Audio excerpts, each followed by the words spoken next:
but then we'll continue to take a couple days before the weekend before we get back to normal. I do want to mention that garbage pickup will happen tomorrow. So Thursday, trash is out there. We're going to pick that up on Friday or something. For Friday. Also want to bring to your attention that Rosemary Hill, the yard waste fee has been waived until the 21st of November. So the next coming days, as we're starting to recover from this storm's impact, we can do that without a fee for those yard waste items. Again, at Rosemary Hill. We need to make sure that right now we're being ultra aware. If we see standing water, turn around, don't drown. We don't want to drive through deep water. We also want to make sure that we're cautious for felled trees, fallen power lines. And if you see any of those damage, please give us a call at 877-CLAY-EOC or 877-252-9362. Again, any life safety issues, 911 is still that preferred method. Please call 911. And lastly, information conduits I want to full stop the Safer Watch app, as well as the alert claycounty.com. Clay County, stay safe.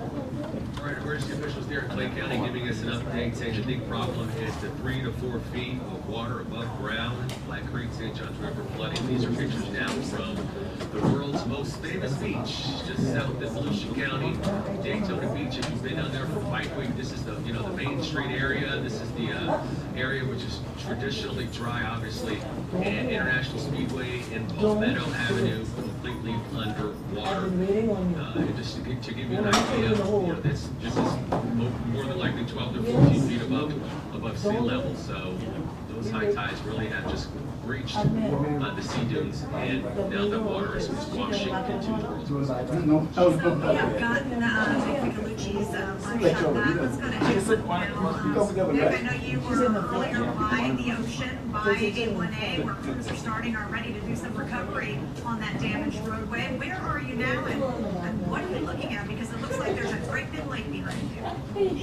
Yeah, Stacy and Tark, this is actually a street, and that is a neighborhood alongside the street. So we are at Mooney Boulevard and Flagler Avenue in Flagler Beach, not far from the big bridge that brings you into the town. And the Intercoastal Waterway is this way, the beach is that way. So that's your perspective. A lot of erosion and storm surge over there. We're going to show you that video once again in just a little bit. But I want to talk about what is going on behind me. This is a neighborhood, and as far as my eye can see, probably about a half mile, it's just underwater. The water is reaching some of these homes and apartments here.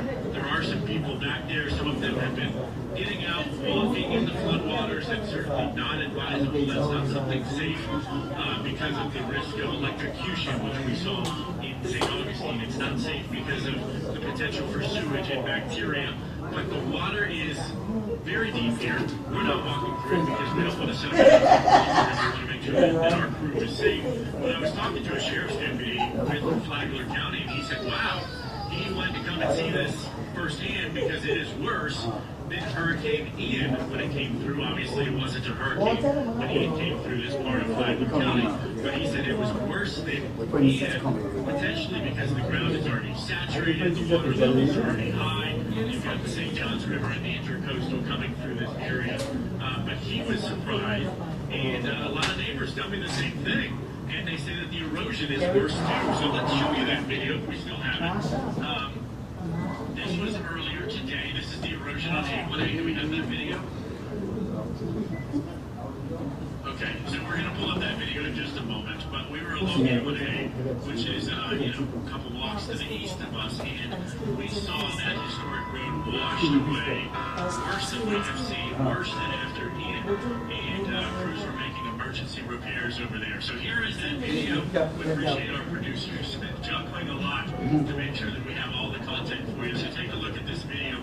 You can see that one lane of A1A, the main stretch right there, fell into the water. There really is so much erosion that there's no beach to stand on. The waves are big. A washing machine out there. And then we saw a lot of contractors with the Florida Department of Transportation, with Flagler County, some with the city here as well, coming out and putting in sand and rocks. Well, you can probably get best as you can. You know what's better, so we'll do the best as we can. No more of that road washed into the water. Obviously, it's going to be a long time to repair it. residents are upset, they're frustrated because they say, Yeah, oh we man, talked this the same is going about to it. be a Yeah, long yeah. one. There were some washouts after Ian came through here, but nothing compared to this is what they tell me. Let me take you back over this way. Let's come back out here live. So the main road is okay. This is Mooney Boulevard. We're walking this way with photojournalist Chris O'Rourke. So this road is okay. It's built up high, so it was designed to be fine during storms like this. But look on the other side. You can see several of the Flagler Beach police officers, and there's a reason why they are here and not further on. Well, there's a fire station back there, there's a police station back there. Those are both underwater. We have seen the fire trucks, the high water trucks coming and going through there, but the cars are not able to go through there. And actually, they've got the hood up for one of those potentially because it may have water damage. Remember that saying, turn around, don't drown? Most people are listening to that, but we've seen several people decide to drive through these floodwaters. Not a good idea for multiple reasons. One, your car can stall out. Two, you don't know how deep it is. Three, sinkholes. And four, you want to be courteous to your neighbors, the homeowners, the renters, the businesses around here. When you're going through there, you're essentially a boat that is making weight, and then that makes the flooding worse. So think about this. If somebody's keeping that water just away from their doorsteps, and the sandbags are keeping it out from their home, their carpet, their tile, and then you go through there with a big truck or whatever it is with tires that are going to be creating that weight, then you're causing problems for them, and you may be causing that water to intrude in their homes like before it wasn't going to. Once again, traffic is moving through here. The state now coming to just take a look at the situation, take a look at the scenario, and the good news here is it doesn't appear to be going any higher. But the tide is going out at the moment. It is going to be coming back this evening. So that is a concern for a lot of people who live here, who work here, for the first responders that I have spoken to. And once again, out there, this way, east of us on A1A in Flagler Beach by the pier, the waves continue to lash that shoreline, and people are very concerned about All right, that was good. Yeah, sorry, Vic, you just cut out. You can see a lot of problems down there. It's a matter of hours or maybe a couple of days before that water hopefully recedes. Although Florida soil typically does do a pretty good job of filtering out any standing water. And from Flagler County now, we come back up to Toluca County. Aaron Gavigne was in the Riverside area. Saw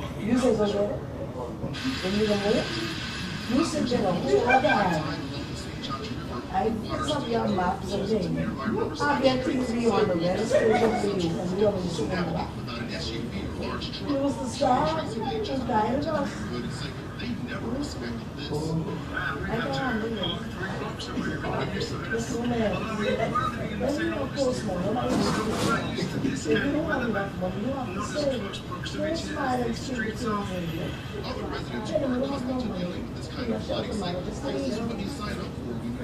So you don't want to leave, they don't come in their pocket. You know what you want.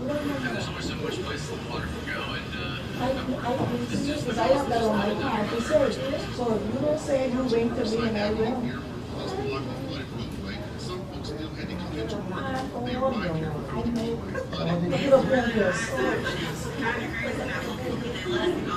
You said say you're making your car and you're going to get over.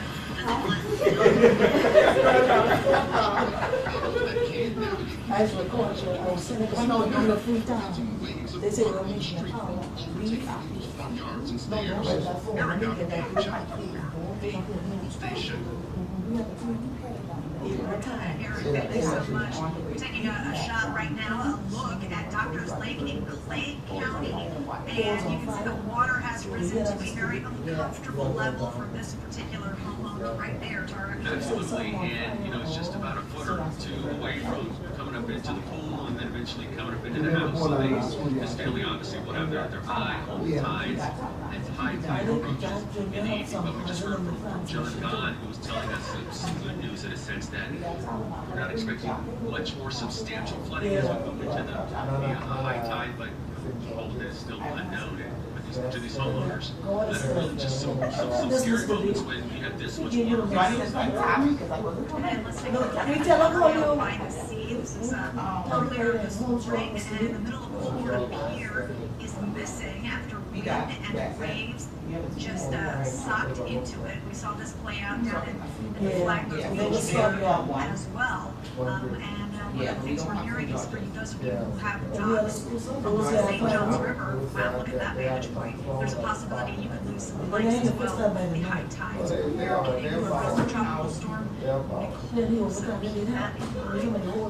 Sticking out to Stewart and a restaurant that is partially flooded. They need a boat. That is terrible there. Water 2 to 3 feet in the area where people are usually sitting down and eating. I can only imagine the amount of damage that this restaurant has sustained, as well as the homeowners there in Stuart, Florida, who are experiencing the same thing that we are up here. Speaking of, we want to go to Martin. And let's take a look at the video here. Looks like the guys from Charlie Skinner were being told, and it looks like the waves are just getting way too high. I don't know if there was a bulkhead in this particular property, but if there was, it's over that bulkhead. Yeah, there it is, crashing over that bulkhead into the yard right there. So Everybody follow on this the if you woman. have some docks, you're going to lose some waves. Just pushing that water up into I don't even know, they said she's coming at me.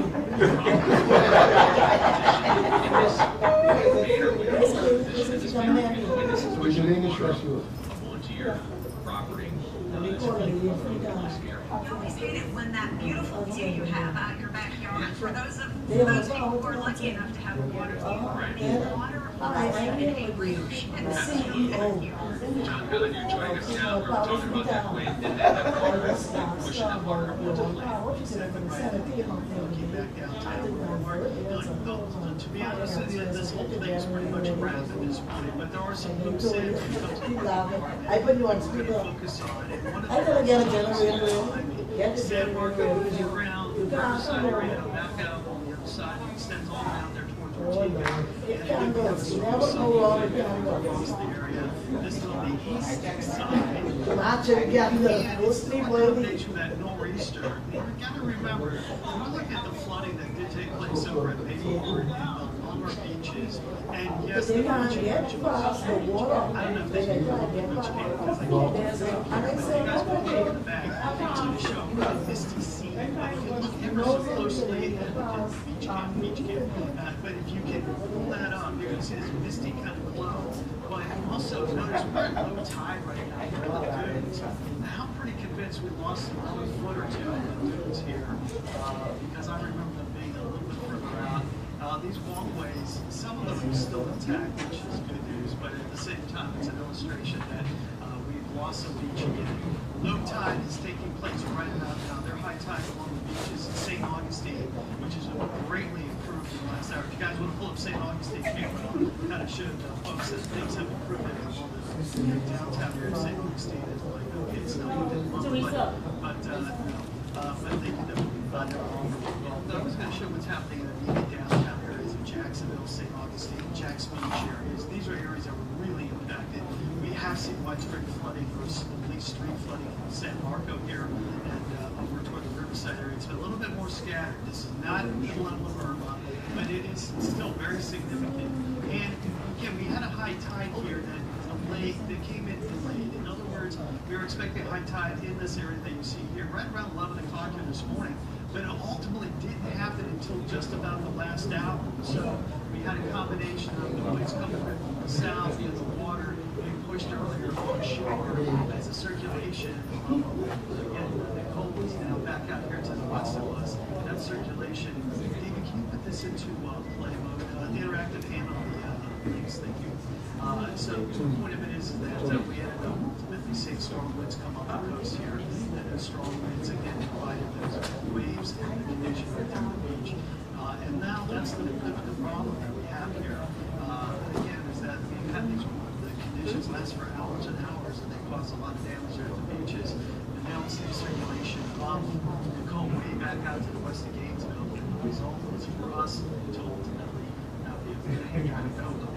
Point is, southerly winds forcing the way into the downtown area. These are the constant winds. Now, they peaked overnight last night. We had gusts of wind, Palm Coast out there along the beaches and through Flatton County, 70 miles an hour. You'd have some power outages in Duval County. As our winds peaked at 50 to 60 mile an hour range, we were bringing in like 25,000 homes or these residences and customers without power. And it equates to about 50,000 people. These are the constant wind speeds, and they're coming down. But that wind is still coming straight up out of the south through the downtown area. These are the gust of wind that are still peaking out there right now to 40 plus miles an hour. And those higher gusts are going to continuously cause concern that we have with the downtown area. It's out of the south. It's similar to what we had seen with Irma, but to lesser degree. Winds are coming out south when the river passes by, you're only 50 to 60 miles an hour. That really helps.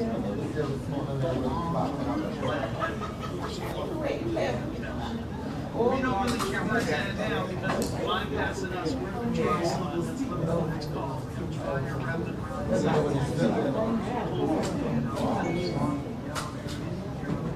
But this is dry air.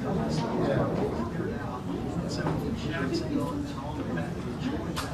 We're not seeing rains. All the heavy rains now on the northern side of the storm. The storm is going to continue to track on towards the northwest. Continue to move away from Jacksonville. Now, ultimately, the condition which will get one or two of these bands of rain to re-intensify overnight tonight and into tomorrow morning. And it will be severe. We think for 5 to 5 inches.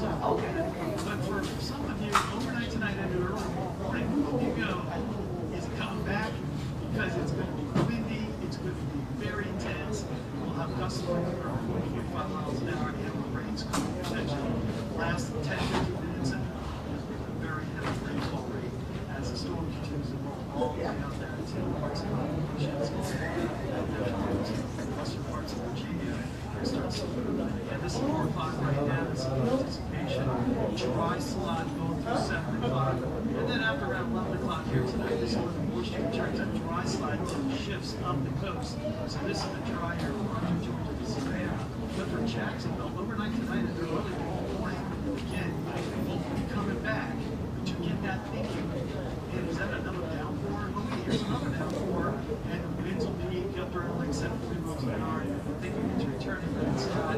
This is just a tail end of the cold as a tropical pressure out there in southern Georgia. And notice even tomorrow around the lunch hour, enough convergence, enough moisture coming down from the tropics that we'll still have some of the downpours. And it's not impossible that we'll still see a threat of a tornado tomorrow. This is what's happening for us right now. Georgia's still under a tornado watch. But between the two of us, nobody else, that is dropped because the threat is up the coast from Altamont Sound to Savannah. They may be in the Carolinas and South Carolina. So locally, we're seeing that come to some evening rains in the day, but they'll come back tonight. Tidal flooding is still as it is in the news, and about to return sometime midnight, 2, 3, 4 in the morning. Getting up ahead and roads tomorrow. Tomorrow is Veterans Day. Rates been canceled already. But you have the day off. The alerts in effect. That's very impressive. Late midnight tonight, throughout the morning hours here until about the lunch hour. And then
later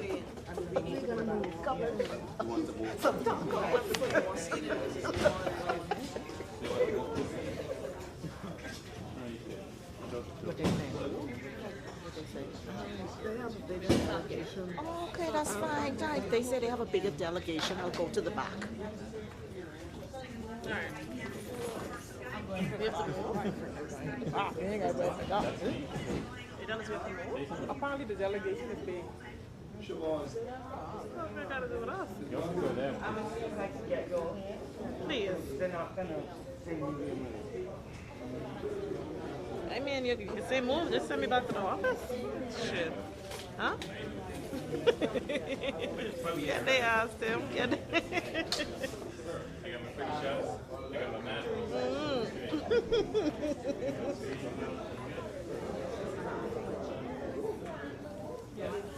I guess that's the people who are here.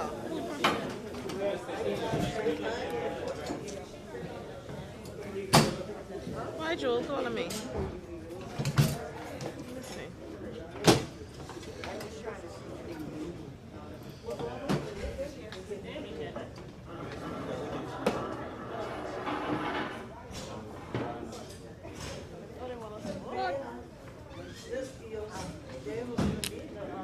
I try and find who's Huh? there. Why? What you mean? Yeah, they mightn't be able to record it. They record news? No, just going for news. Just going for news. That's the whole point of us doing it live, so they waiting on us, yeah. That's the whole point of us doing it live. You could see more in there.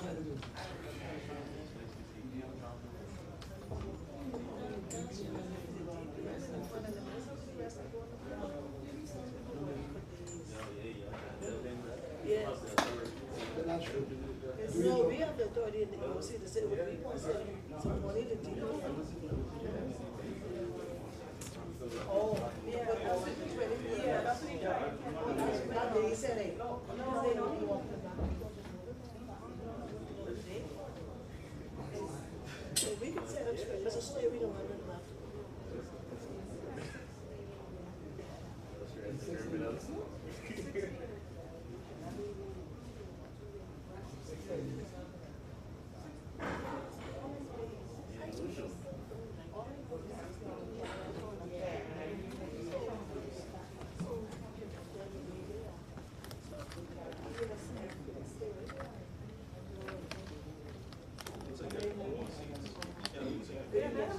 Where you need the chairs from?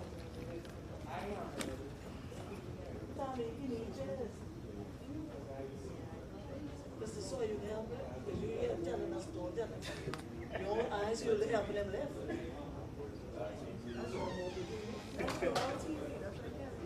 Yeah. Secure in your car. Because I can do so. I just gave you an instruction.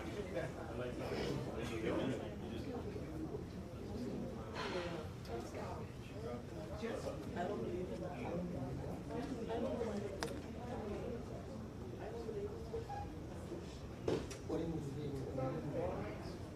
Listen to me. They wouldn't dare. I say dare. Touch me. You.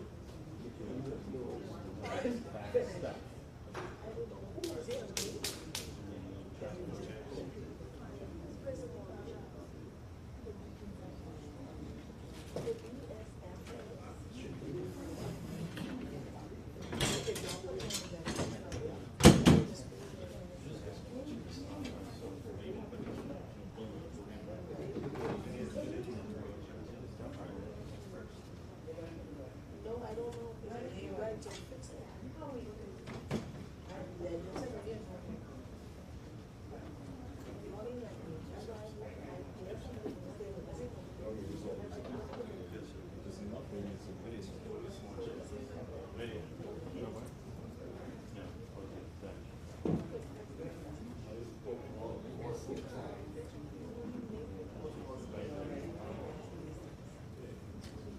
Everybody else could have been fine. You don't listen to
asking each one.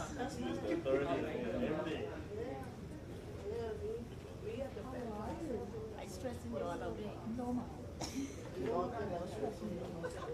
But I just think that you take it natural whenever you get to it, you get to it. Because when people say it's out, when people, that calling is ridiculous. Yeah. And then you forget as soon as the next thing comes in. Yeah.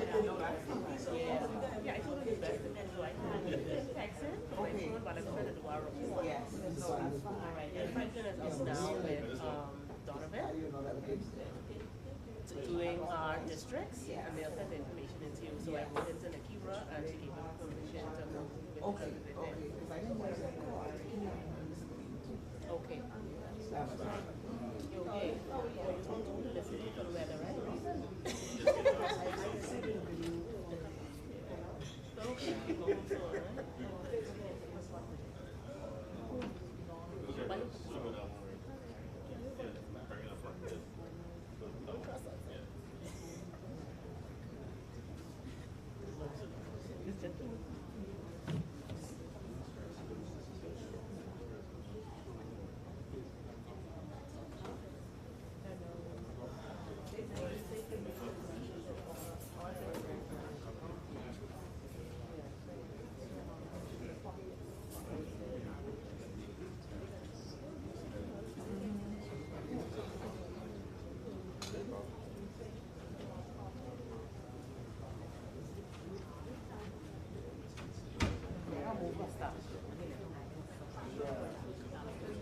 Mr. Butler.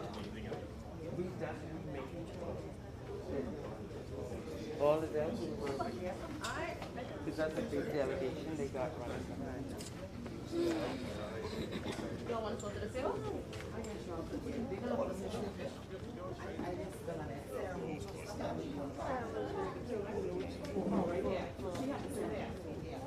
This chair here, they can't It's only one chair.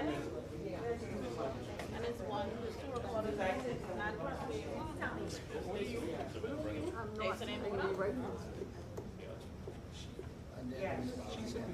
This chair here, they, so these, I'm sitting there. So, No. So I have to look after these.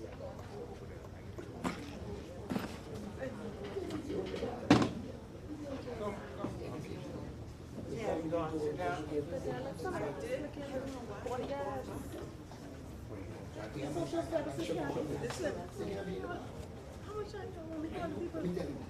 I hear you, but I have to make sure it's straight.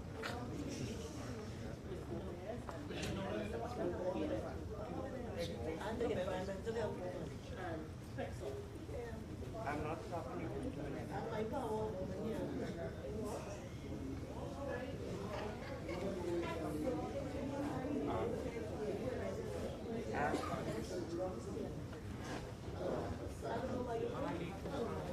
I can start up over here because I gotta make sure it's straight.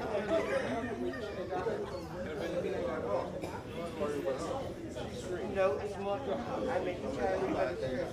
I love her to death and she knows that.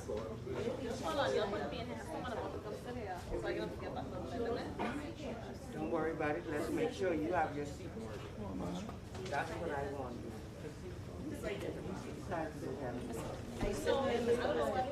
Yeah, we can sit right there. Hold on, guys. You take stock. And that ain't so that's why I want Shit like that on cover my. Sorry, I was just keeping it warm for you. You know, you right back.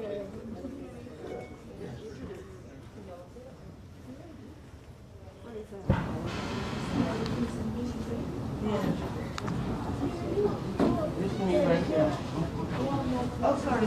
Say today. Not today. Painting.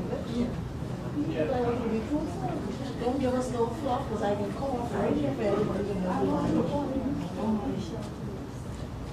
And they are no, and they have managers and no. Yeah.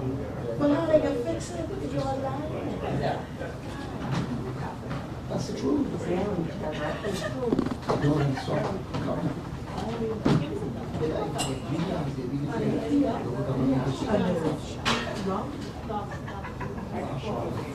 You sound bad. I'm trying to wrong. I know.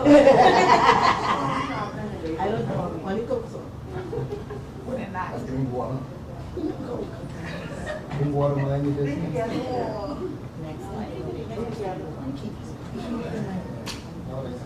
It used to be.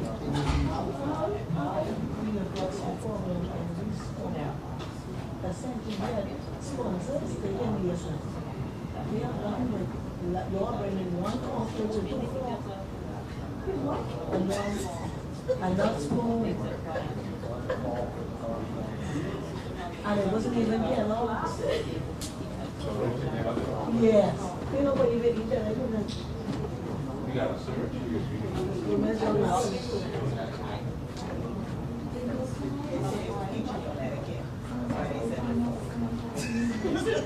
So cornflakes. So the milk is one. Yes, I don't know.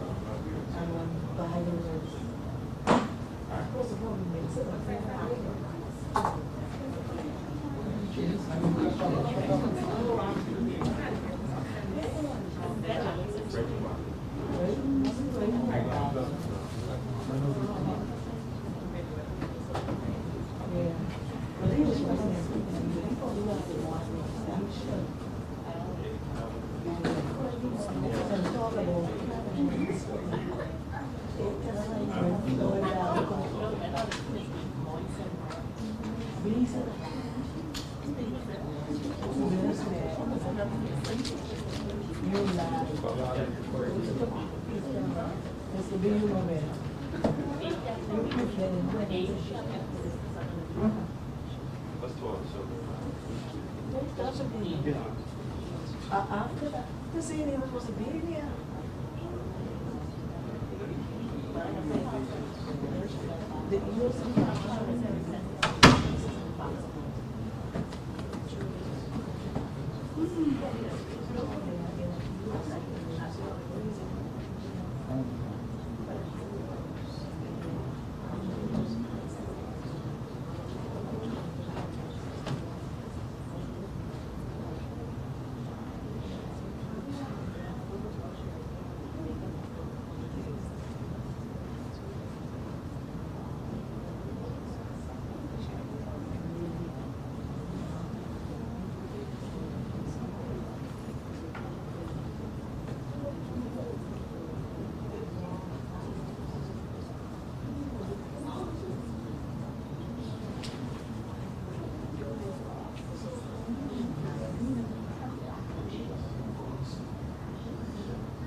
It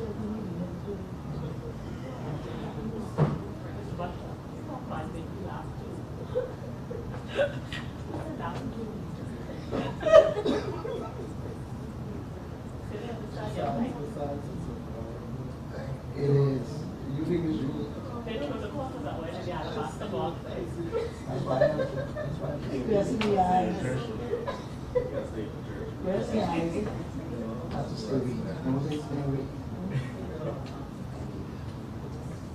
You stay with all that. All night. The man said, man, what you say?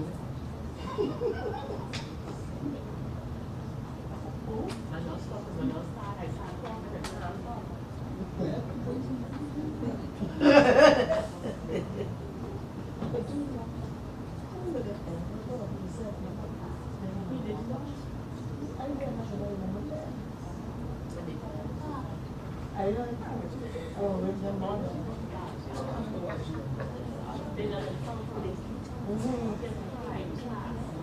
They should be better for she's in the office. When they say this, she's I see that.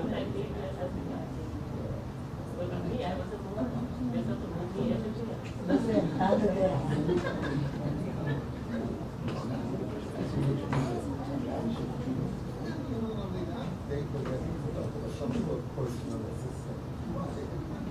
Thank you. That's what I say. That's exactly what I say.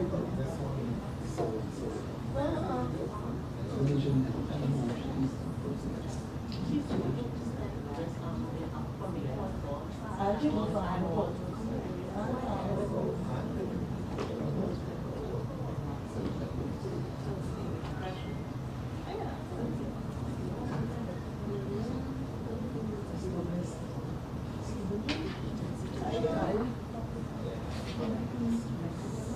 I want you just to speak, just stage. Close an eye. Tired. Yes, sir. I didn't want to get extra pay from salt. We didn't have some money. How's this? Not today. Even if it's on $2,000, check. Okay, yeah, that's what I was thinking. Thank you.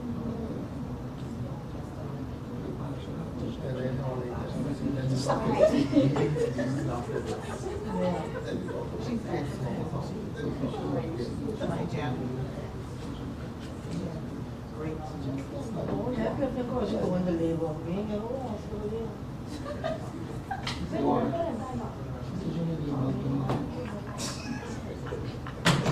I just said, don't let him cross her. Where she grandson at? Just get him power, so yeah. Oh. She made it. Yes. Once you get strong power all over, it may take time. Make sure the health and safety is first. Yeah. On time, I don't know what I'm doing. Touching lives, it's touching lives. Touching lives. Yes. That's what we're doing. You want to take a picture too? For your next video? Yeah. That video got started.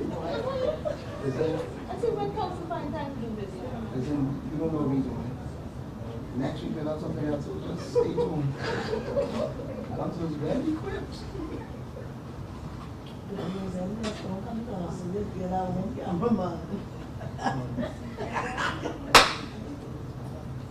No, but I just say she's coming now.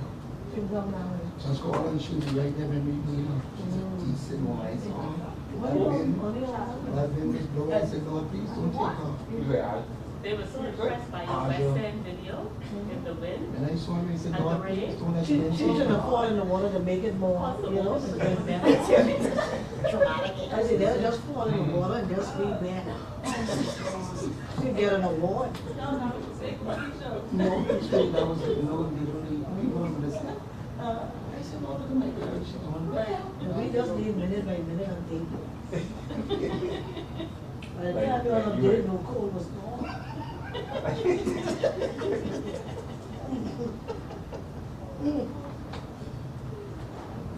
have the DPM coming. The AC going again. I want him to feel it. No man, it's serious. They don't want to do last night. You cool? No blood. They eat macaroni and they eat ribs. I know that in the I may find you one. I eat for the day. Really? Food That ain't good. Why don't you become a lady and stew? We still like, we don't know you eat stew. Because you're so picky. Yeah, you don't want rice, you don't want this, you don't want that. That's Just the point. leaf. And you're only guys nation. You only have leaf. See? Salad. So you have a leaf and it's I can find you one. You didn't need. Not here. Oh, you need one here? How much you need? So you need to get it. You said, wow, she was diagnosed, I think, last night. She was happy. Oh, she was married. Oh, so I just trying to help her out. Stop it. I never. Jane pushing you. Yes, you have. I pushing through. I have an organization, I can help you out.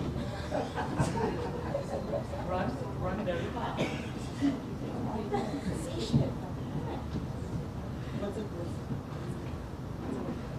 Meet me tonight. Don't go. Okay.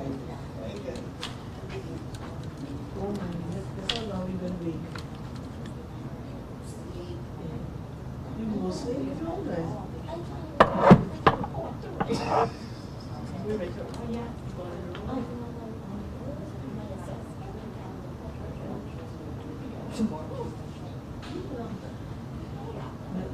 Oh man, you were around it. But I can see it before you come. I know why you are.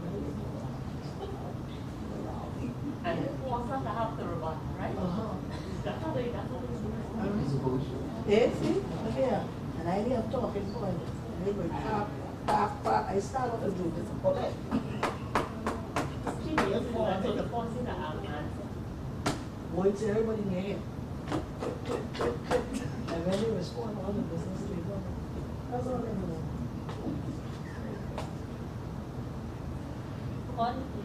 Mr. B, make sure they clean your schools. See her right here, right next to you. You can send.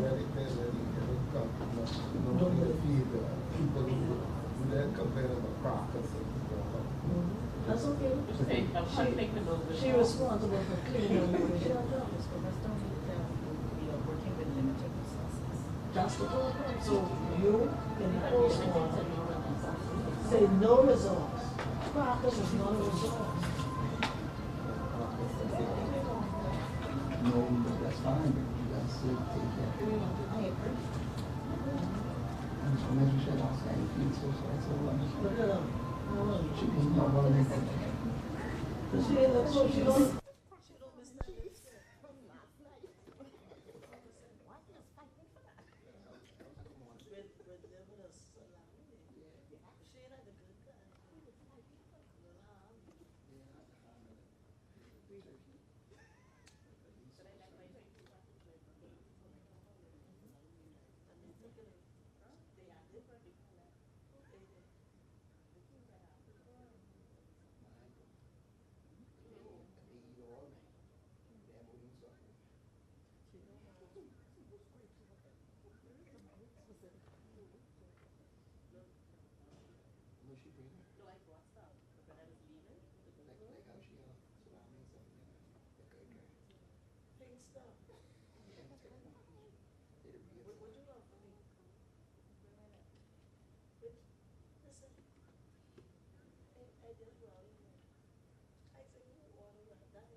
Yes or no? Did I say yes or no?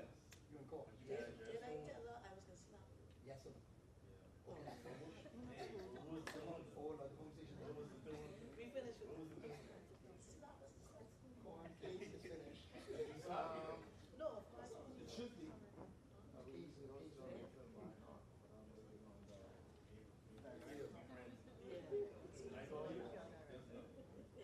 You won't get that.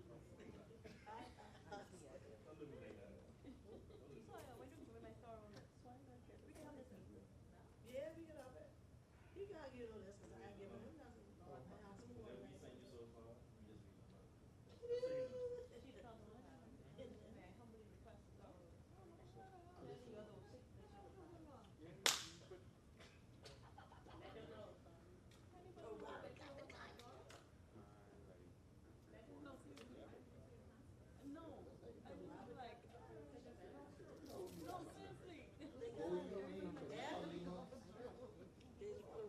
This ain't BDC. I'll tell you that. BECE in Fremont. You better say it, Minister. Hey, the police still out. And if this ain't BEC. Yeah, I'm supervisor there too. Now, Hey.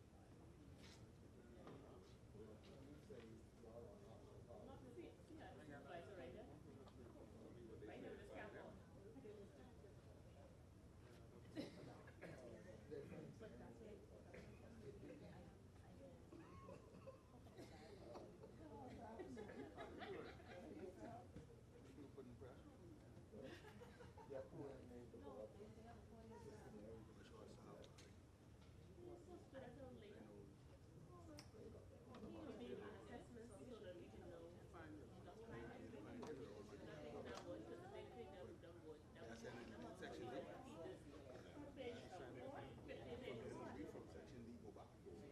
When school open on Monday, right?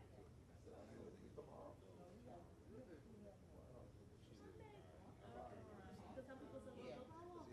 Like the people don't know power. I know. They need to either uniform, they need to get ready.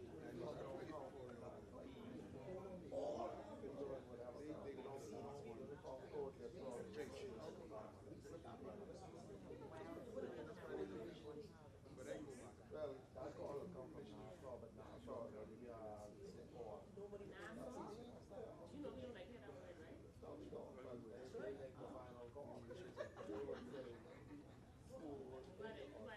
Why any recommendation to give them or they don't listen? They don't even, they can go by.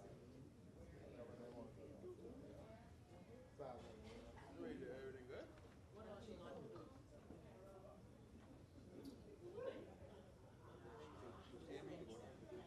No, I mean you to do. You have to do it both ways. All right.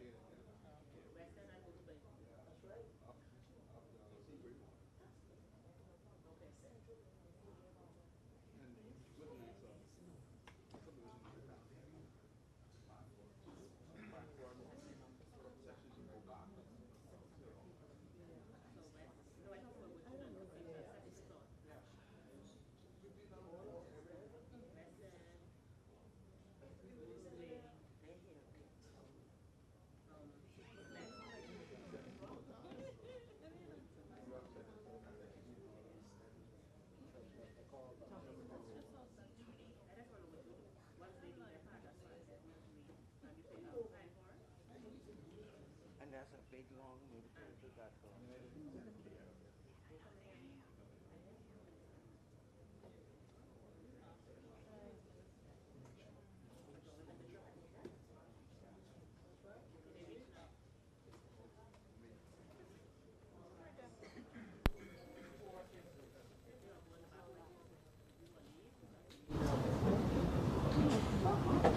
Afternoon, everybody.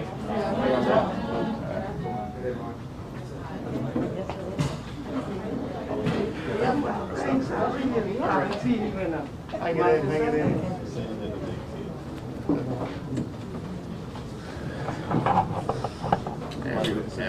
Yes, wonderful. Don't leave us up here alone. Everywhere is cold and cold. I don't know, yeah. It's freezing, yeah. Air conditioning works everywhere.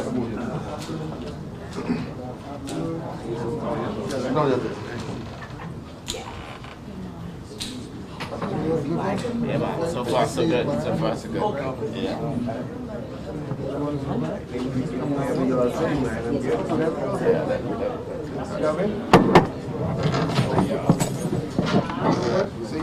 I keep seeing this sitting next to him. No, but see,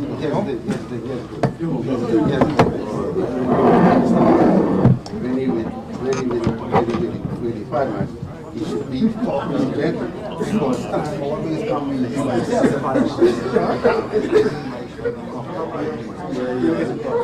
that's what I'm on my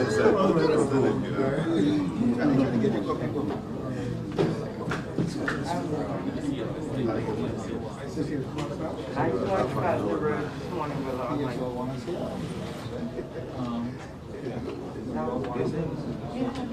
there are a lot of things you can't do nowadays.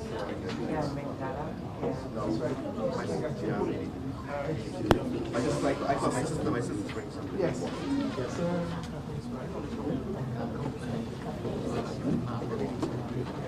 My sister bring something.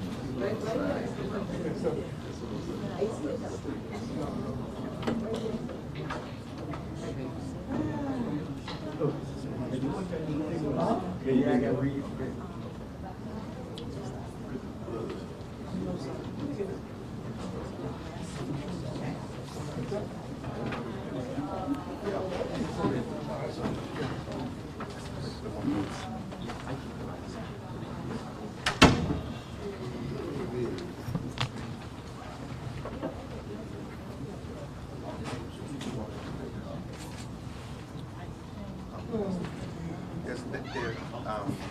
Yeah, just hold on. Because Tom is just supposed to be just hold on a few minutes. Wait for this to be on the hour. They went straight to the room. Just give me 2 minutes. That's all.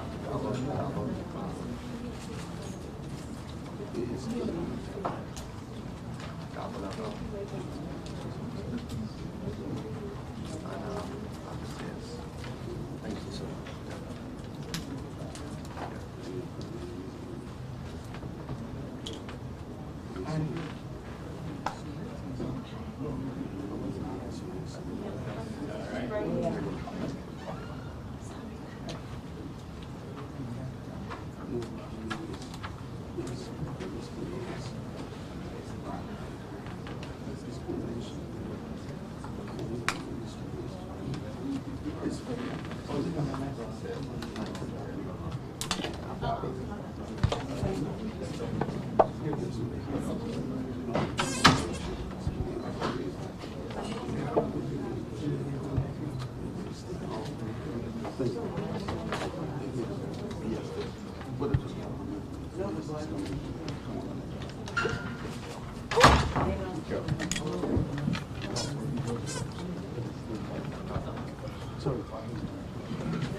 Good evening, everyone.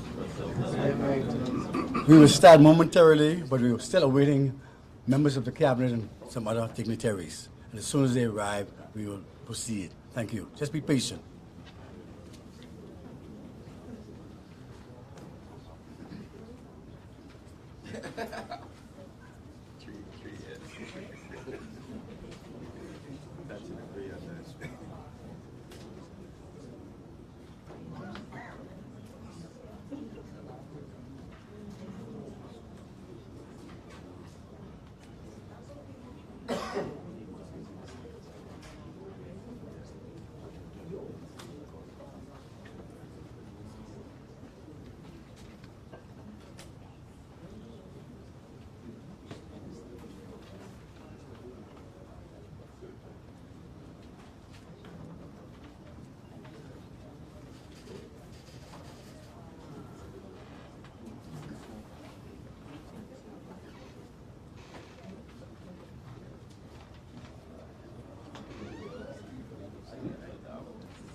Good afternoon. Can everybody please put their phones on silent or in the off position just ahead of time, please?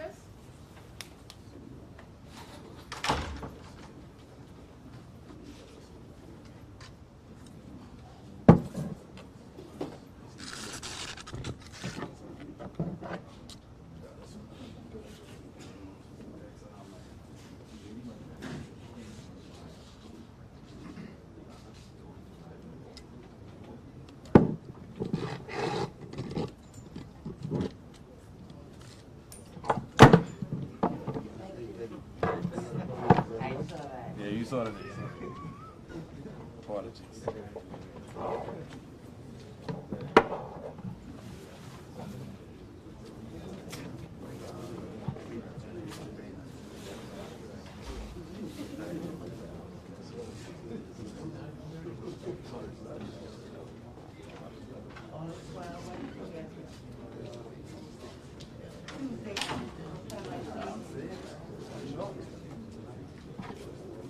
So where we go, Mark? Yeah, that's next.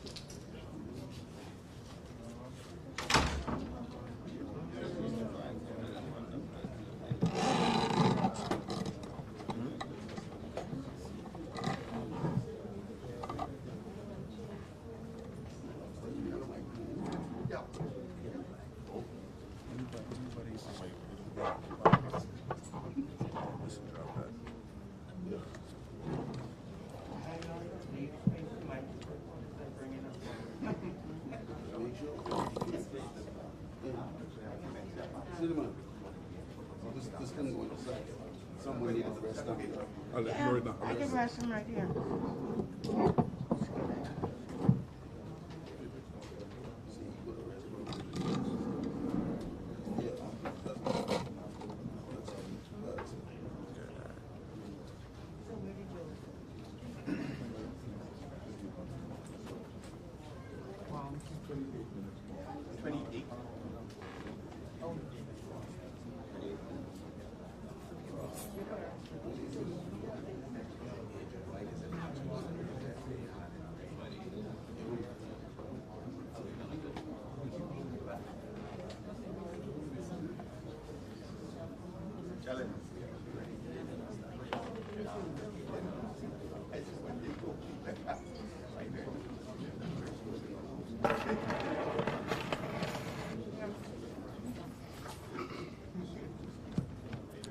Pleasant good afternoon, everyone.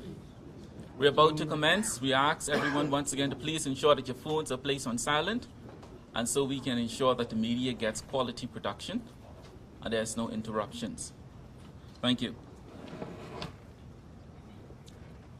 Pleasant good afternoon once again. The Honorable Chester Cooper, Deputy Prime Minister and Acting Prime Minister of the Commonwealth of the Bahamas, and also Minister for Tourism, Aviation and Investment. The Honorable Ginger M. Moxie, Minister for Grand Bahama. The Honorable Keith Bell, Minister for Labor and Immigration. The Honorable Wayne Monroe, Minister of National Security. In his absence, and I believe he's on his way, the Honorable Alfred Sass, Minister of Works and Utilities. The Honorable Miles LaRota, in his absence, Minister of State for Disaster Preparedness. The Honorable Senator James Roll Turner. Honorable Senator Kirkland Russell. Leader of Her Majesty's Loyal Opposition, the Honorable Michael Pintard. Members of Parliament, Mr. Kwesi Thompson, Mr. Iram Lewis. Permanent Secretary in the Ministry for Grand Bahama, Mr. Melvin Seymour. Permanent Secretary, Mr. Reginald Sanders, for the Ministry of Tourism. Captain Stephen Russell, in his absence, Director for NEMA. Mr. Neil Campbell, Director of Local Government, senior government officials, Administrator Gilbert Kemp, Administrator Ricardo Ferguson, Administrator Joseph Ferguson for the City of Freeport, Chief Counselors for East Grand Bahama, West Grand Bahama, and the City of Freeport, and other special guests, heads of department, we bid you a pleasant welcome. We're going to commence this EOC update for the Honorable Ministers and members of the Cabinet, the Deputy Prime Minister. And so we ask each person who's going to be presenting to please have your report ready. The members of Cabinet, the Deputy Prime Minister, they have a time frame in terms of departure based on conditions at Grand Bahama International Airport. So we're going to ask each person presented to please keep it to a minimum of 3 minutes. 3 minutes maximum. And so, except we're not going to restrain the Deputy Prime Minister and the Honorable Minister to that time constraint. But for those from the ESF, we ask you to please keep it brief and direct. Thank you. So without further ado, we're going to ask Mr. Joseph Ferguson, Administrator for the City of Freeport, to please come with his welcome remarks.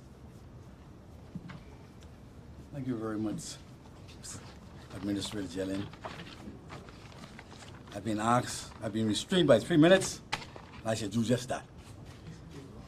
Honorable Acting Prime Minister, Honorable Chester Cooper, Minister Moxie, Minister of Grand Bahama, Honorable Pete Bell, Honorable Wayne Monroe, Opposition Leader Michael Pintard, Mr. Turner, Senator Picklin Russell, Administrator Ferguson and Jenny. Good afternoon again. We are once again grateful to our God and His mercies in sparing and protecting our properties during Hurricane Nicole. We wish to thank the entire community of Grand Bahama for their cooperation, particularly the 227 residents of East End Grand Bahama who heeded the call for the evacuation. I would also like to sincerely thank our hardworking and dedicated Minister for Grand Bahama, no other than the Honorable Ginger Moxie, Permanent Secretary Mr. Melvin Seymour, and all the Emergency Support Function Group personnel for your time and commitment.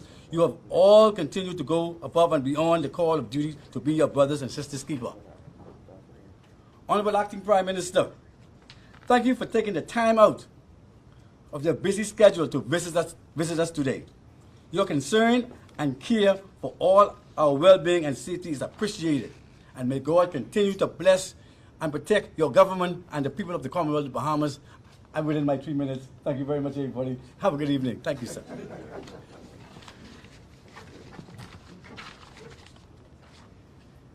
Ladies and gentlemen, we're going to invite the Honorable Senator Turner to please come and lead us in an invocation. Honorable Senator. Thank you. Please bow your heads and stand with me. Heavenly Father, we thank you that things are as well as they are. The last time we gathered and spoke about storms, we didn't have the opportunity to say that there are no deaths. So this time, we thank you.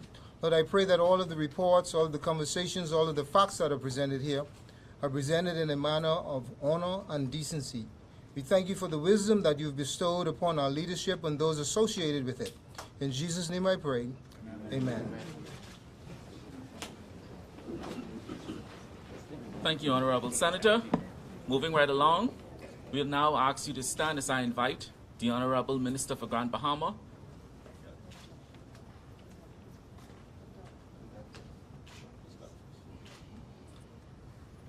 We're going to invite the Honorable Mr. Michael Pinta, Leader of Her Majesty's Loyal Opposition, to come with brief remarks. So I ask you to please welcome the Honorable Leader of the Opposition. Good afternoon. Protocol having already been established, I would still like to acknowledge the presence of Prime Minister Cooper, to all of the ministers who are present, parliamentary colleagues, senior government officials, ladies and gentlemen, good afternoon. I'd like to first say a special thanks to all of the members of the EOC who continue event after event to demonstrate commitment to the island of Grand Bahama, and by extension, a commitment to our country. We truly appreciate all of the sacrifices that you make, and I know that you often work in very difficult circumstances, and nevertheless, you continue to commit yourself to this important job.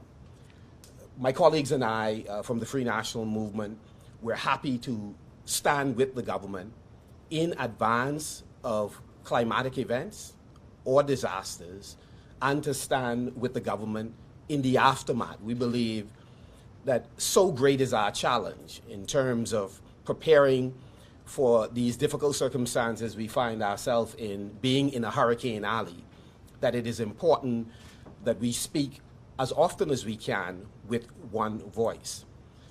Where we differ on matters, we will seek to have conversations in camera where possible, and we have made it known that we believe that there are some wonderful opportunities that we have that we must not squander.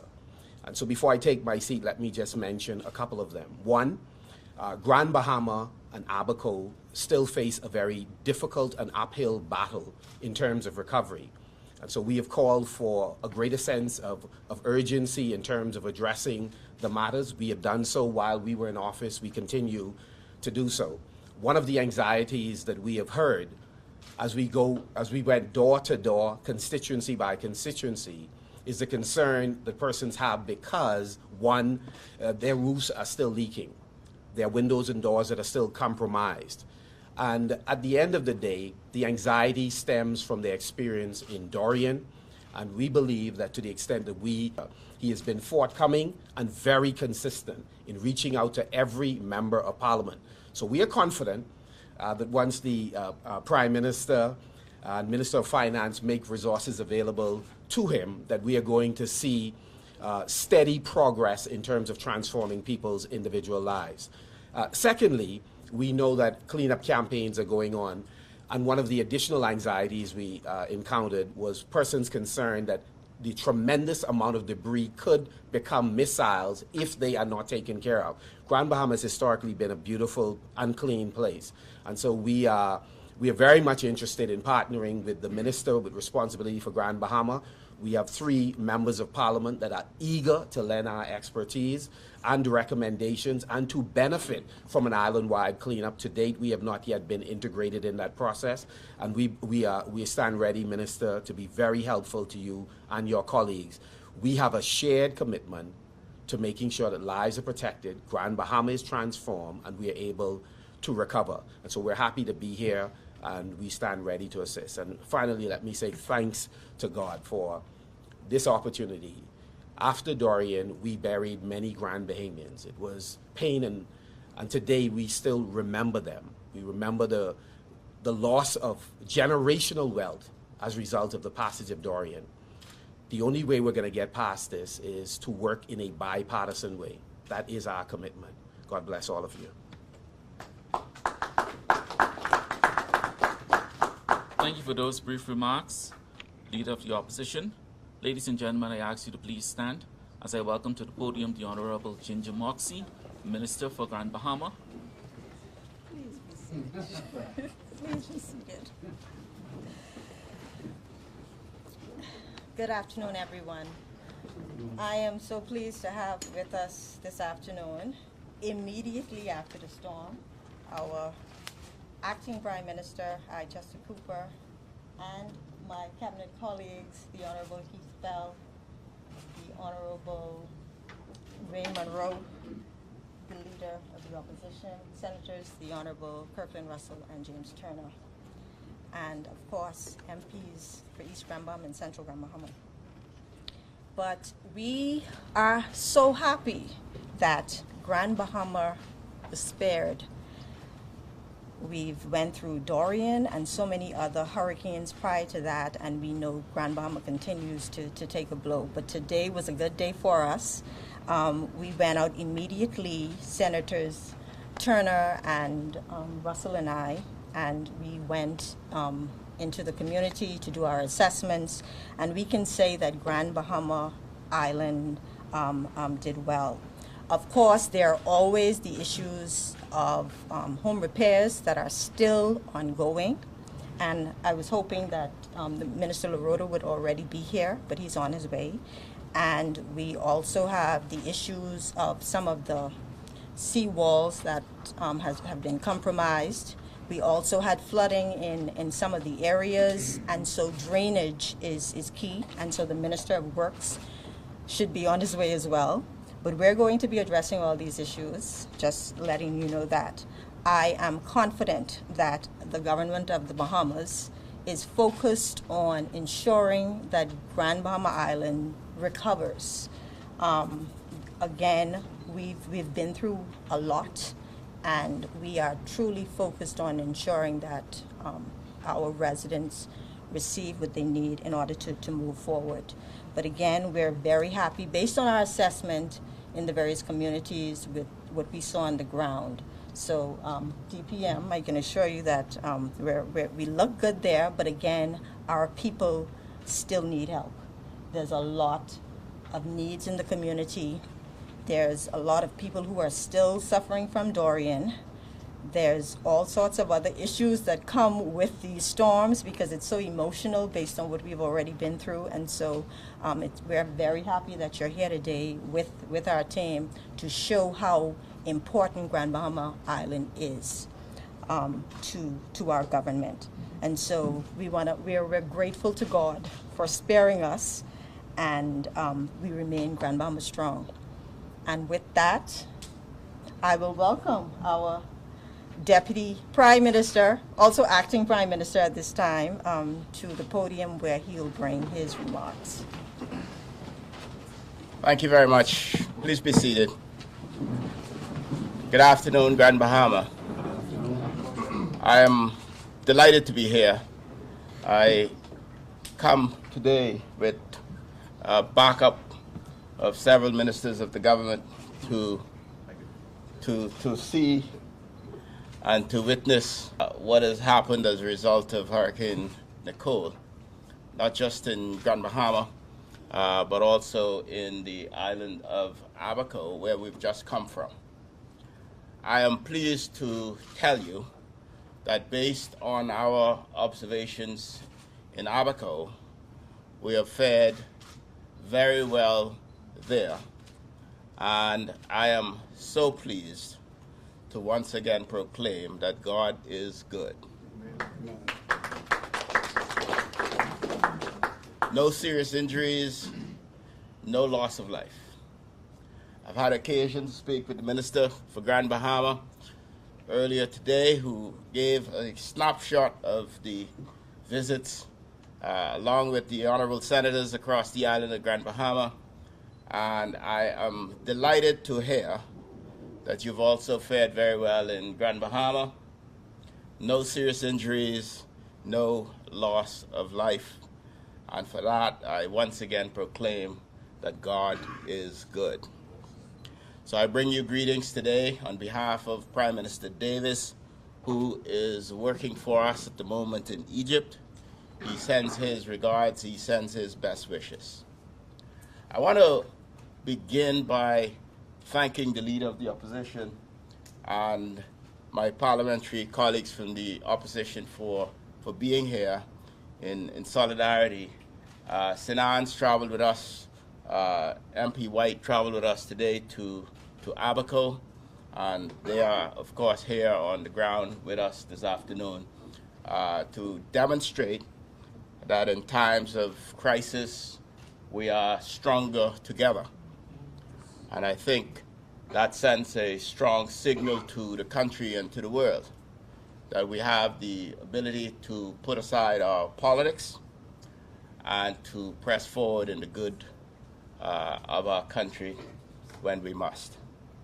I want to say a special thank you to all of the leaders here in Grand Bahama, in fact, across the country, because many times we tend to believe, or some of us tend to believe, that it's the central government who is the be-all and end-all in terms of leading our country.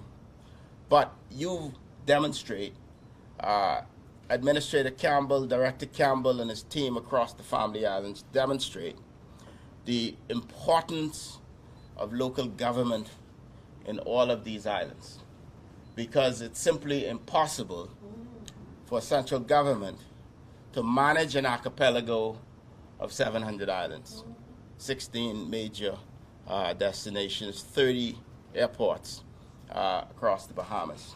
So I say a special thank you to the team, all of the persons on the ground, administrators. I say thank you to everyone who participated in the EOC, PS, of course, the Minister for Grand Bahama. Thank you for your leadership.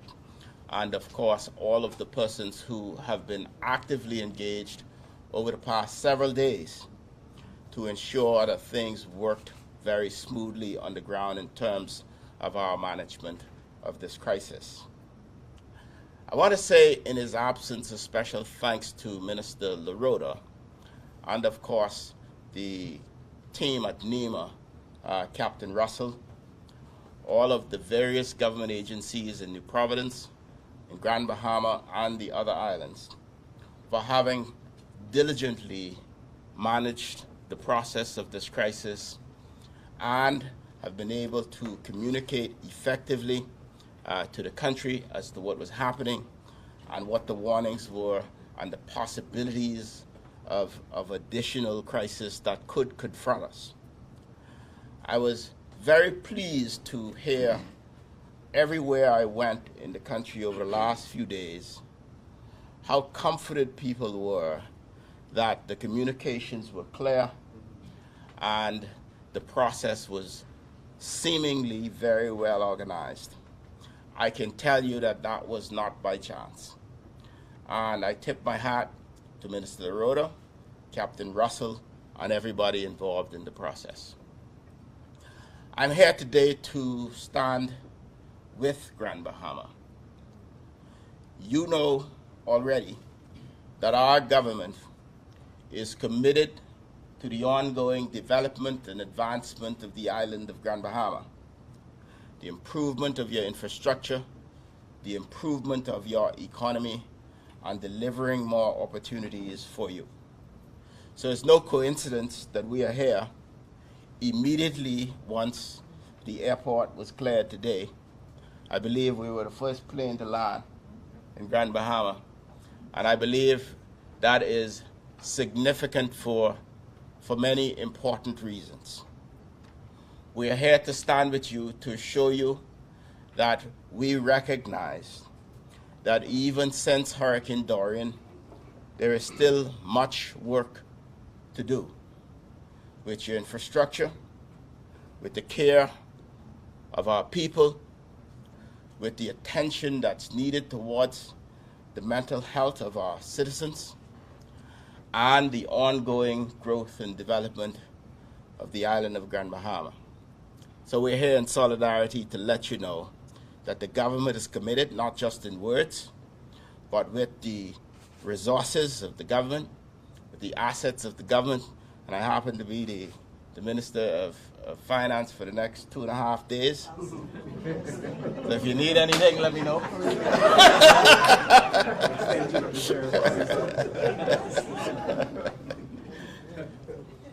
So on a serious note, the Prime Minister has indicated his commitment and the commitment of the government to ensure that we continue the work that we've started over the last year, to continue the restoration, to continue the recovery, to continue the investment in your infrastructure, and to continue to work hand in hand with you on the ground here in Grand Bahama to continue to make Grand Bahama grand. And therefore, ladies and gentlemen, we're here really to hear from you. We would wish to hear a bit more detail of your assessment so far and how the government may be able to provide even further assistance in terms of helping the ongoing restoration and recovery. Let me say that we acknowledge that over the past year we have not been able to do everything in terms of fully restoring the island of Grand Bahama. We will continue to use the time allotted to us diligently. We recognize that there are still a lot of small home home repairs are to be done. Minister for Grand Bahama has pointed out that there are some breaches and seawalls, etc., and there are some drainages to be cleared, and multiplicity of other works that's needed. So we hear you, and we're here to demonstrate our commitment to you, and we will work hand in hand to ensure that we continue the ongoing advancement and development of Grand Bahama. We have some great things in store for Grand Bahama. Grand Bahamians, you are by far some of the most resilient people in the entire Caribbean region. And I'm always proud to stand with you. I'm always proud to be able to tell you that we've gone through Dorian and we still stand. We've gone through Hurricane Nicole and we stand still. And therefore, we will continue to stand in solidarity, and we'll continue to press forward with you. May God bless and keep you. I want to say a special thank you to all of the people of Grand Bahama who heeded the warnings of NEMA, who went to shelters, who sought the support of family where they needed to, in stronger homes and on higher grounds. I believe what we saw through the management and through the support of the public for this hurricane is the model that we can use into the future. So thank you very much. God bless you. And I'll be back soon in Grand Bahama to continue the discussion as to how we continue to make Grand Bahama grand again. Thank you very much.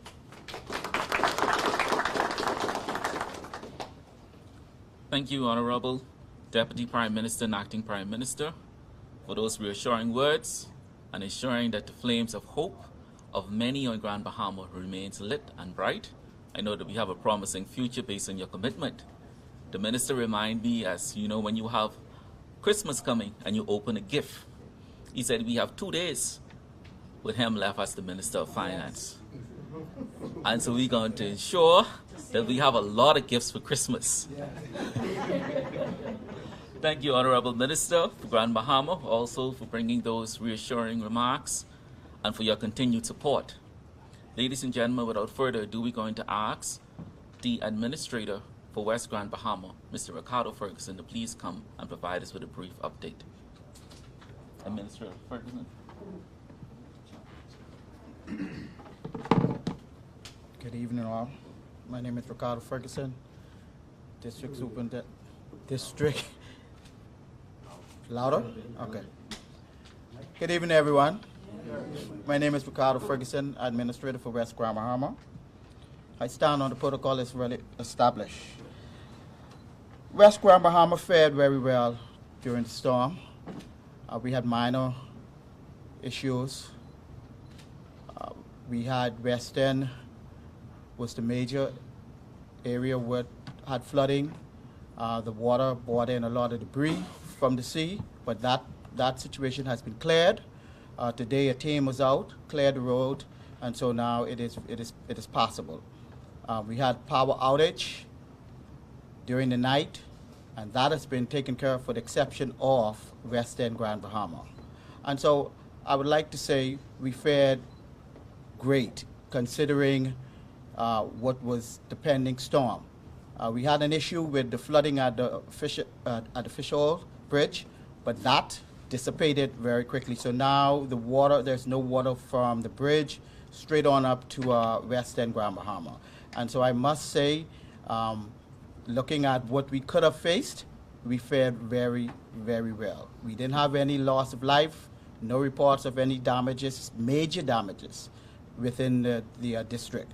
And so as we look forward to tomorrow and beyond, I just like to say to the people of West End, West Grand Bahama, thank you very much for a hearing to NEMA and the competent authorities with regards to information leading up and through the storm. With that, I say good night.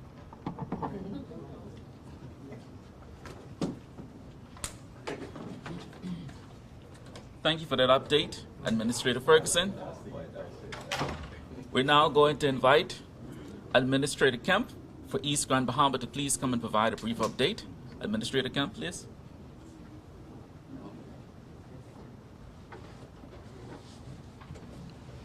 Mosey Linston penned the hymn in the 1940s. He says, in the dark of the midnight have I oft hid my face.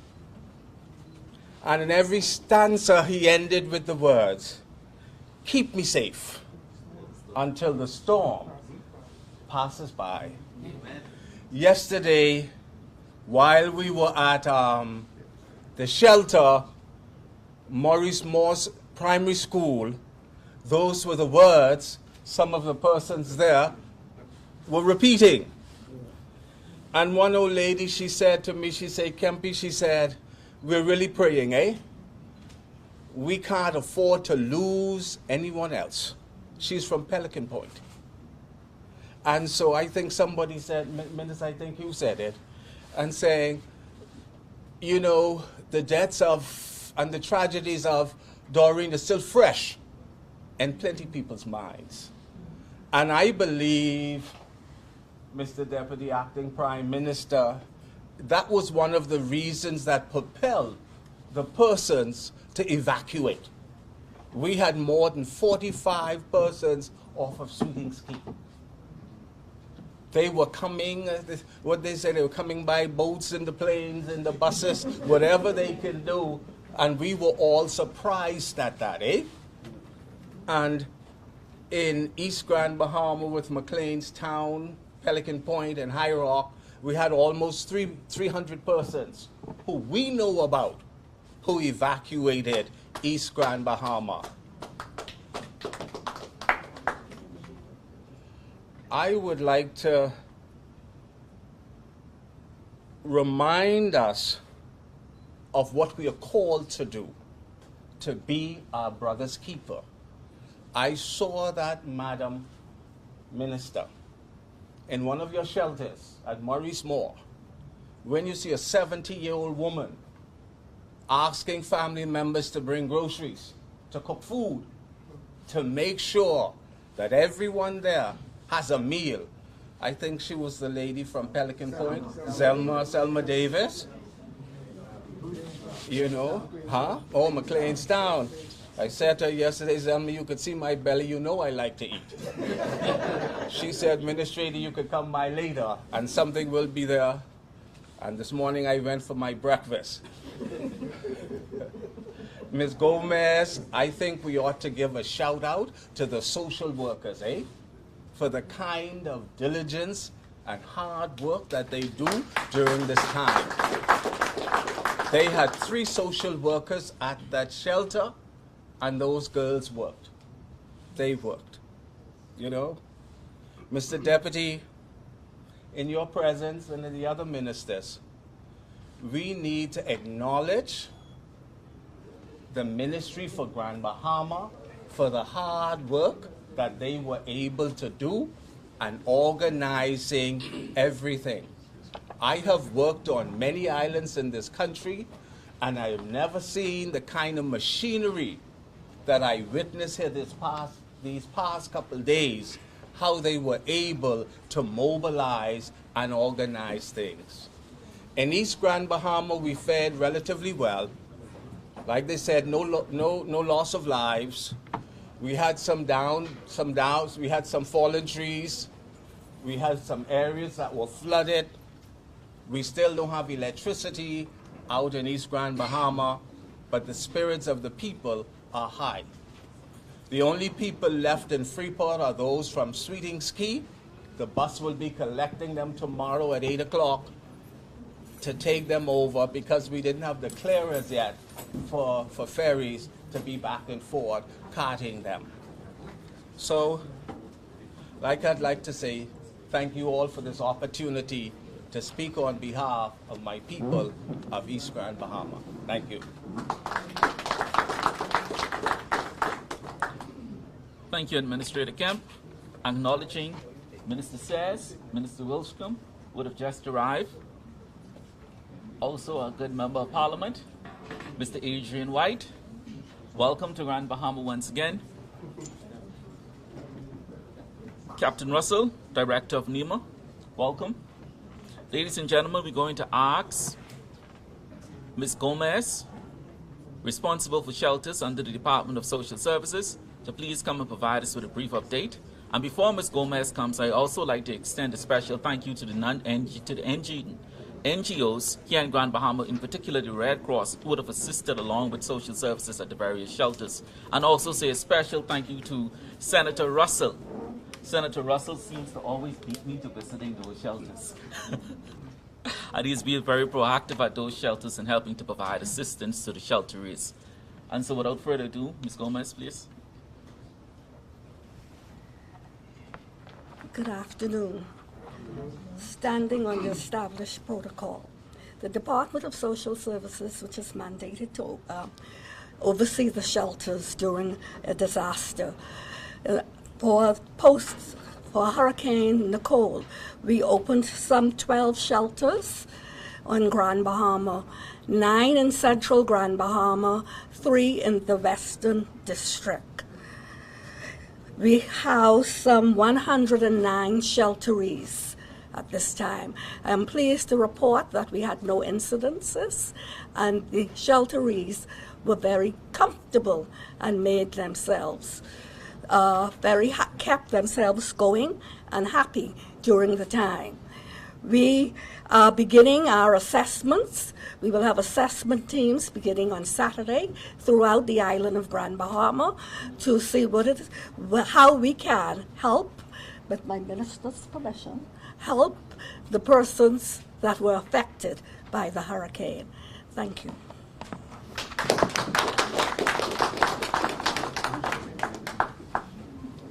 Thank you, Ms. Gomez, for providing that update. We now call Ms. Tony Hudson-Bannister to please come and provide an update on behalf of the Ministry of Works and Utilities.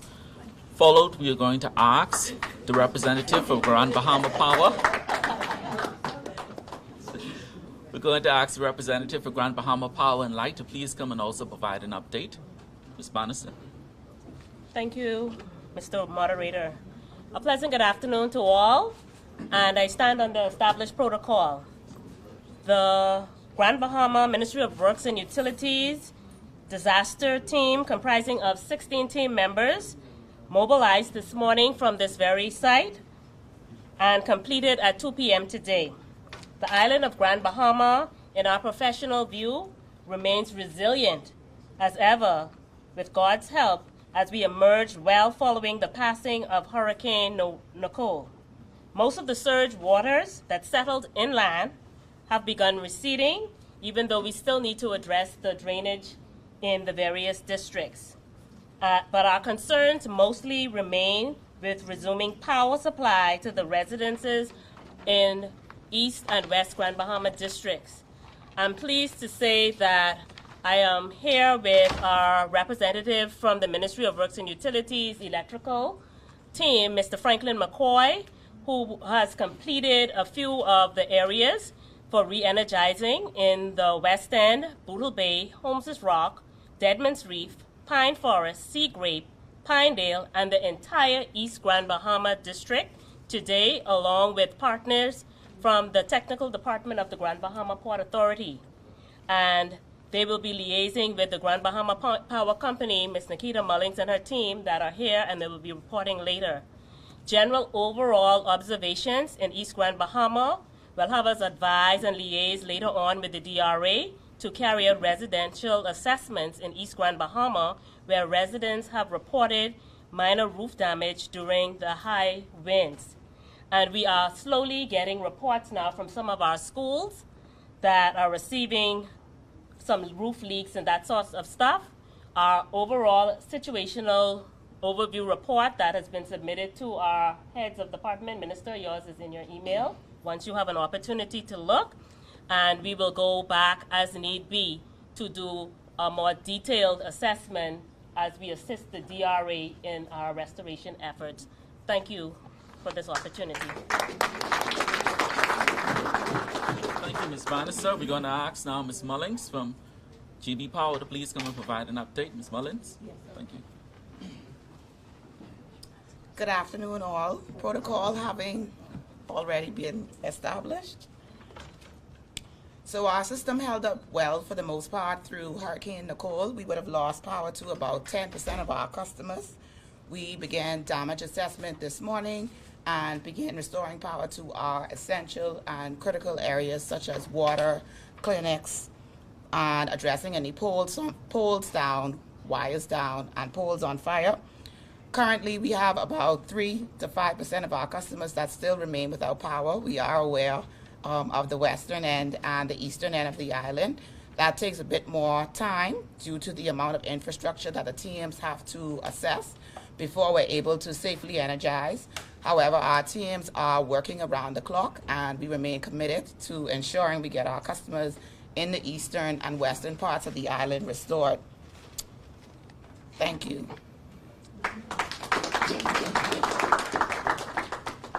That's a very brief update.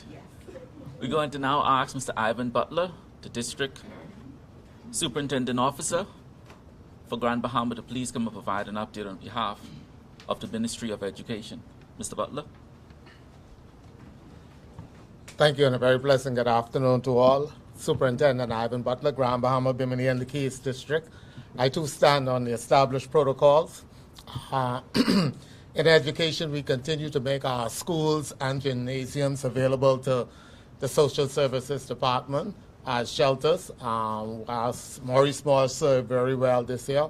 Ministers, we want you to know that what is happening with the Jack Haywood Gymnasium at this time, we feel that we have a plan in place with water and electricity at our gymnasium.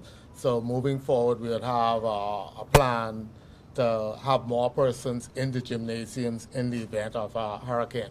But our schools fared well. We had minimal damage to our schools. It was mainly water in our schools. And if the decision is made to have our students back in school by tomorrow, our schools in Grand Bahama, Bimini, and Grand Key, we are ready and able and willing to accept our students in the morning. Thank you very much.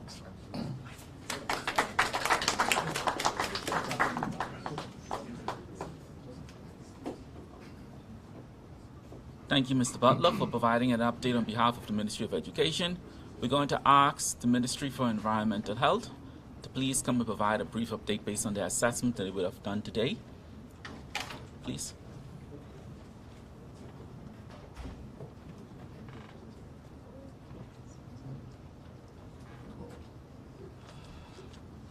Good afternoon.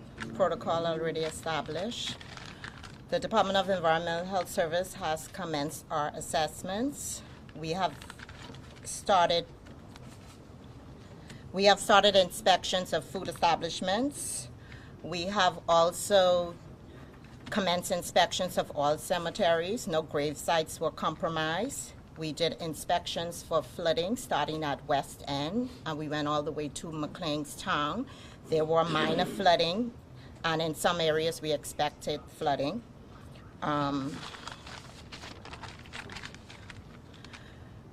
The Department of Environmental Health Services would like to advise the public that lava siding will begin Saturday morning and fogging will begin Saturday evening starting at 6 p.m. We will start from West End and we will be ending in Hepburn's Town, and on Sunday evening we will conclude fogging in all other areas. We would like to thank God for keeping us safe, and we would like to thank our colleagues and all stakeholders for doing a magnificent job pre-Nicole, during, and post-Nicole. Thank you.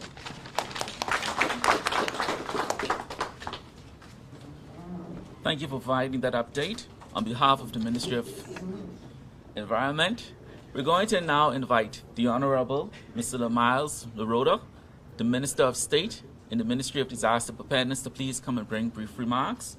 Minister. Acting Prime Minister, parliamentary colleagues, senior officials, media, good afternoon. We started our assessment of damages from Nicole. We spent most of the day in Abaco this trip in Grand Bahama will be brief. I will come here probably sometime early next week. I spoke with the leader of the opposition and both Hiram Lewis and MP Kwesi Thompson and kept them abreast. I gave them the government's commitment to help in any way that we can. We know that this community, as Abaco, is still reeling from the effects of Dorian. The Disaster Reconstruction Authority has opened a warehouse. We will commence delivery of equipment and some renovations shortly. We know that that time we'll have to speed up because we have a compounded situation. I'd like to apologize for my tardiness. I also have NIB in my portfolio, so I snuck over there thinking that I could get away. So it was not not intentional to be disrespectful. Once we have brought a full team, technical team from the various ministries that went into Abaco, we will deal with each island. This was the initial assessment. We will deal with each island individually, knowing that we cannot in one day have a full assessment as to what damages and needs are.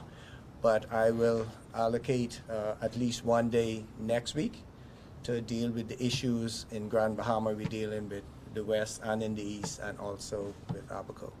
So I just ask you to bear with us, and hopefully we could get things moving to facilitate helping these two islands that have suffered much since Dorian. Thank you.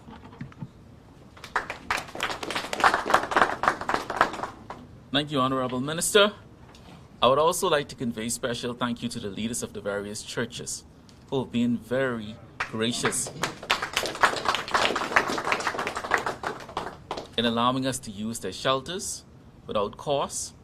And also like to thank the Honorable Senator, who is the Deputy Director for Urban Renewal here. Urban Renewal would have been very instrumental in helping to provide support to the shelteries as well. Special thank you is conveyed to the various chief councillors for the city of Freeport, for East Grand Bahama, and for West Grand Bahama, who would have been also proactive in helping to assist with the operations at the emergency operation centers, the shelters, and also helping to provide provisions and water for the various shelteries, as well as those here in the EOC. Not last but least, but I'd like to also convey special thank you to our Lightning Minister, who gets the job done very quickly. She would have been of great support and assistance. Without her support, a lot of things would not have been able to happen. And so we can.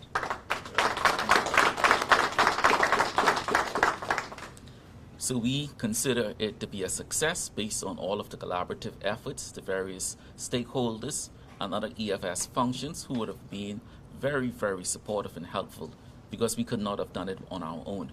Ladies and gentlemen, without further ado, I ask once again the Honorable Deputy Prime Minister and Acting Prime Minister of the Commonwealth of the Bahamas to please come and bring closing remarks. Deputy Prime Minister. Thank you very much, Mr. Jellin. Please be seated. One of the most powerful words in the English vocabulary is thanks. And therefore, I wanted to reiterate the many thank yous that's been done so far. Before I do so, though, I want to acknowledge that we came here today in force, and we wanted to demonstrate our commitment, and that's why we brought more than 8 cabinet ministers here today. Firstly, I want to recognize Paul Seck at the back, who's standing back there. You haven't seen yet, so I recognize him first, Mr. Barker's role from the Ministry of Works. He is here to support the Minister of Works, the Honorable Alfred Sayers. Please give him a round of applause. Your very own Minister for Social Development and Urban Renewal, Obadiah Hercules Wilchcombe. Minister responsible for National Security, the Honorable Wayne Monroe. Minister responsible for Immigration and Labor, the Honorable Keith Bell. Minister responsible for Health and Wellness, the Honorable Michael Darwin. And again, I say a special thank you now in his presence to Minister Miles LaRoda. When things go badly with these hurricane recoveries, there is someone at the head of NEMA who takes the blame, rightfully so, and the responsibility. Things have gone very well with Nicole, and therefore we want to give him the praise. Captain Stephen Russell. This is no easy task. There are a lot of moving parts. There are a lot of things to manage, a lot of professionals, a lot of experts, a lot of A-type personalities, members of the armed forces who are leaders and controllers in their own right, and all of them must come together to make this a success. I am delighted to have had occasion to have been acting Prime Minister during this period, but I want you to know it was through the advice and the effort of my exceptional colleagues and the expert teams in all of the various units and agencies, armed forces and government agencies, Director of Family Island Affairs and Local Government, Neil Campbell, and his entire team, my permanent secretary, all of the local government officials and administrators, because you've all done your part. Chairman of the DRA, stand up so they can see who you are, Alex. So if your roof don't get fixed, Alex is the man. I want you to see what he looked like. He is in charge of the DRA, and he is going to press forward with the recovery. But I'm saying because of all of these people, you've made the work easy. And of course, Minister for Grand Bahama, please give another round of applause. Some people have asked about the SIRS orders, and I'm pleased to tell you that the Ministry of Finance is currently reviewing these orders. And I want you to know that at some point over the next few days, certainly before the end of December, there will be an announcement of new exigency orders. So I cannot say to you today that the SIRS order in its current form will be renewed, but it's currently being reviewed, and certainly before those orders expires, there will be an announcement of new exigency orders. And I forgot to thank the NGOs, the utility providers, and everybody else who supported. Ladies and gentlemen, I'm delighted to be here, and I mentioned before that we must leave before sundown. It's not because of your airport, by the way. It's because of my airplane.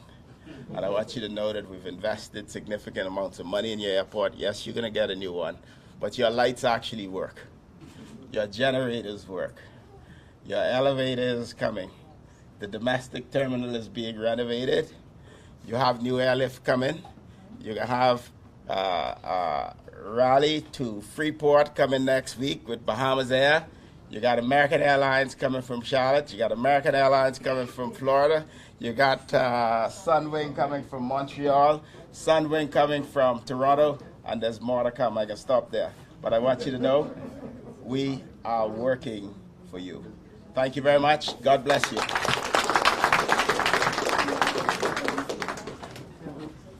Thank you once again, Deputy Prime Minister and Acting Prime Minister of the Commonwealth of the Bahamas. Like I said, Grand Bahama is going to be a Merry Christmas. I didn't say it's going to be a Merry Christmas this Christmas. But you may have Christmas in January, you may have it in February, but whenever it comes, it's going to be a good Christmas for Grand Bahama. And I also like to thank our Acting Director, Mr. Campbell, who keeps our feet to the fire for his support, his insight, and his vision and his guidance. Thank you, Director Campbell. And I want to remind all of the ESF that we're going to have our post-mortem tomorrow here at the C.A. Smith Building at 2 o'clock. We ask all the relevant stakeholders to please come out and so we can do accurate assessments and gather feedback based on the happenings of Hurricane Nicole. So, ladies and gentlemen, persons of the media, I thank you all for coming. Various heads of department, distinguished guests, cabinet, members of cabinet, the Honorable Prime Minister, our Minister, permanent secretaries, and all who are here present in your various roles and capacities. I thank you all for being here, and I bid you a pleasant good afternoon.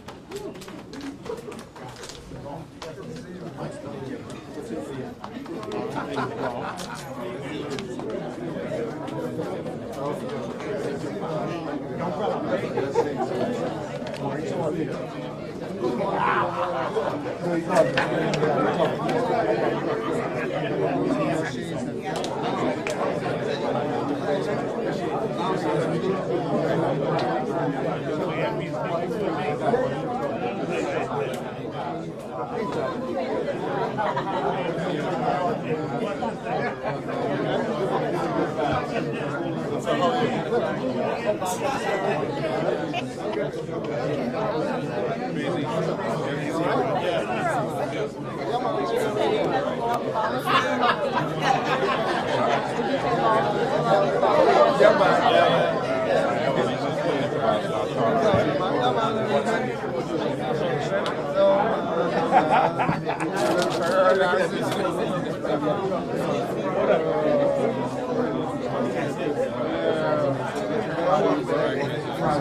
You'd have been gone. Then you leave. I don't know. How are you? How is that? Excellent. You say something that you control, sir?